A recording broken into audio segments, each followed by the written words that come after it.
अरे मैं तुझे इतनी देर से देख रही हूँ, तू क्या सोच रहा है बैठा बैठा? मारी हाँ बता। एक बात बताऊं। हाँ मारी बहुत लोग नु कहमो अक मारे माँ बाप नु मारे लायक कराई क्या। हाँ भैया कैमू बतेरे कैमू। पर एक बात बताऊं माँ, हाँ जब घर से कहीं बाहर निकल जा ना तो माँ बाप की कीमत का माँ तब पता चलो माँ। मैं कल दिल्ली गया था ना माँ, तो मुझे ना भूख लग रही थी माँ। पता मेरे दिमाग में क्या बात आई, अगर मैं घर होता ना तो मेरी माँ मुझे अब तक 20 बार रोटी को पूछ लेती।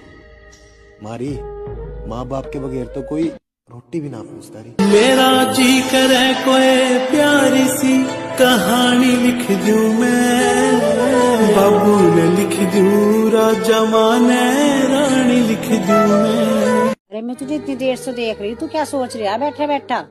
मारी हाँ बता। एक बात बताऊं। हाँ मारी बहुत लोग नु कहमो